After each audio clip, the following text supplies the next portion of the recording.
ko, siya ang nakatuka sa pagmanman kung ano na ang galaw, kung ano na ang itsura ng Pukingking.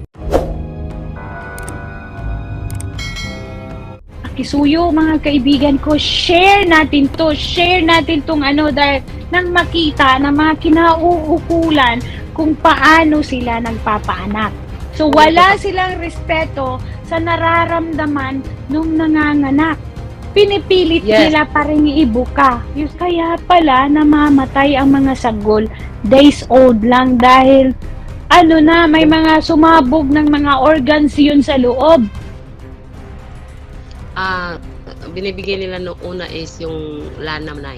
Kailangan mo nang inumin yung lana. Papasukin ka na sa labor room kasi may labor room doon.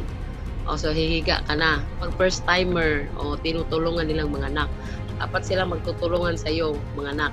Yes, isa magtutulong sa kanan, sa kaliwa. At iba ang maghahawak sa tuhod mo. O sa binti mo. Iba ding maghahawak doon. Iba din ang titingin sa puweta mo. So yung taga-silip, no, si Jerins. Oh, you see? Isang walang hiya talaga, no? Gusto niya talagang makakita ng yung unggoy na may buhok. Gusto niya talaga siya ang nakatuka, mga kaibigan ko. Siya ang nakatuka sa pagmanman kung ano na ang galaw, kung ano na ang itsura ng Pukingking. So ngayon, okay. So may waiting area pala.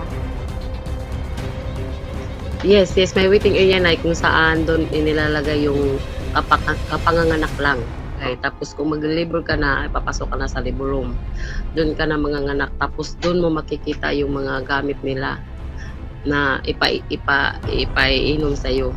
Yung hantutukunaw na halaman. Ano yung yun? Nilaga? Didikin lang. Okay. Yung bunga. Oh. Okay. Tapos ihalo yun sa langis. Tapos ipainom sa'yo. Ano nay daw sabi noon, para daw madali yung mga anak.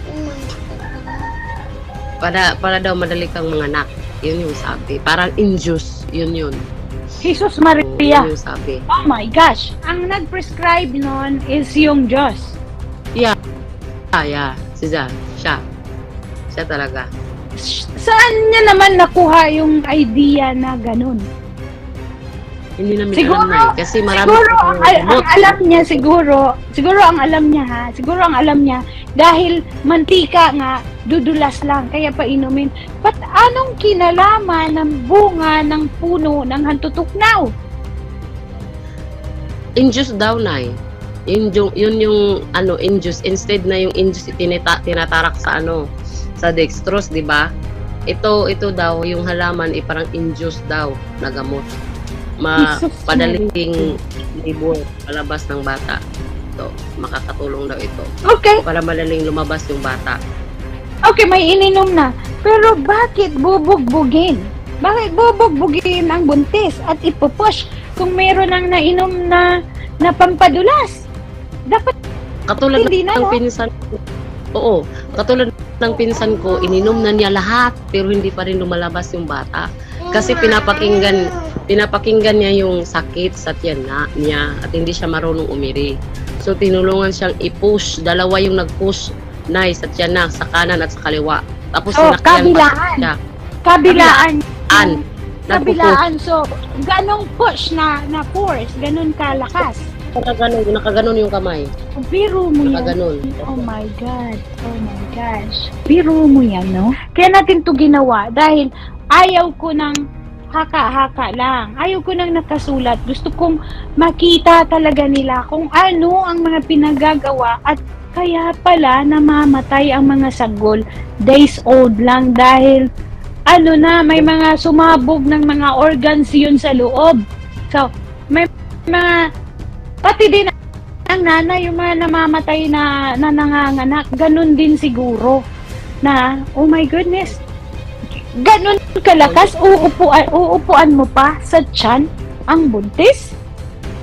Yes, uupuan na Uupuan. Oh my goodness. Tapos pinipigilan pa yung dalawang paa niya tumitiklop na kasi nasasaktan na yung ina. So ano ginagano, ini-sprayed nila para talaga tutulungan din nung dalawang nakahawak na i-open. Yes, i-open yung paa niya kasi kini-close niya yung paa niya. Dahil nasasaktan na. So wala silang respeto sa nararamdaman nung nanganganak.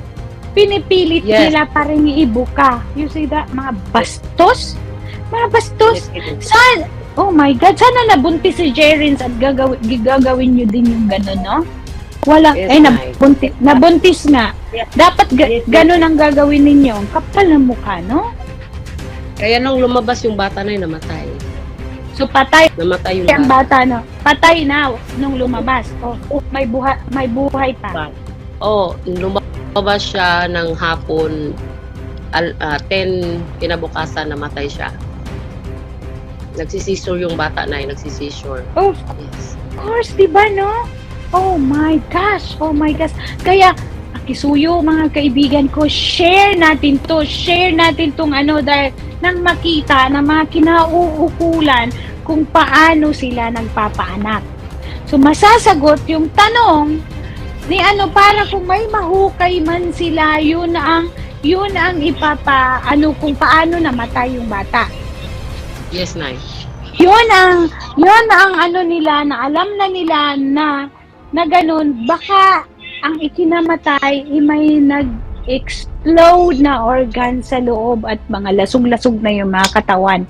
Pero yung bata gusto pang mabuhay kasi umabot na ilang araw. Pero nga, meron na silang bawal pang ipadala. Pero kahit na siguro pag madala yung bata, pagdalhin yun sa hospital, mamamatay din. Dahil nga sa the way paano siya inilabas. Paano? Yes. At hindi na kompleto ng nung prenatal. Walang prenatal dunay.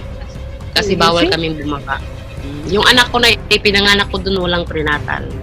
Walang vaccination na nangyari sa anak ko nung nilabas ko na. Yes. So, ganun din ang klase ng pagpapaanak sa'yo. Pero sila naman ang pumatay. Paano yun? Hindi ba nila i-blame sarili nila? No, after manganak ng nanay, is yung nanay mismo ang i-blame. What? Kasi siya daw ang dahilan na bakit namatay yung anak niya kasi hindi siya marunong manganak. Kung nanganak sila sa hospital, hindi mamamatay yun. Hindi mamamatay kasi hindi nila nilalasog-lasog. Masakit sa part ng pinsan ko kasi siya pa yung nawalan, siya pa yung sinisi. Yun. Bakit ko tutulungan? Ikaw ang nagbigay ng problema sa bayan natin. Ikaw ang nakakontribute. Kitang-kita mo ang pinagagawa ng mga kriminal, pero ikaw yung nagtatakip sa katotohanan. Ikaw yung nag-o-obstruct ng justice. So, dapat silang lahat dyan na nagmamagaling kakasuhan ng obstruction of justice.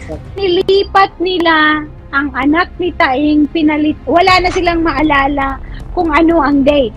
Therefore, ang inilagay nilang date sa kamatayan ng bata is December 16, 2021. Yes.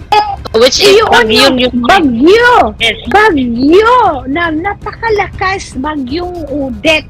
Walang nakakatayo, walang nakakabangon, tapos manganganak si at ay namatayan si Taeng kung hindi ba naman gawa ng Panginoon. Wala, kasi nagmamadali silang i-cover up ang kanilang crime. Hindi nila tinignan yung date. Gawa ng Panginoon, mga kaibigan ko.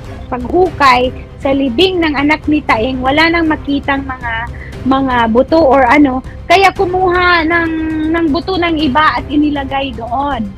Kasi nga, ang sabi is, ang mga nakita doon is mga malaking na. So ngayon, malalaman natin later on after the autopsy at after the DNA.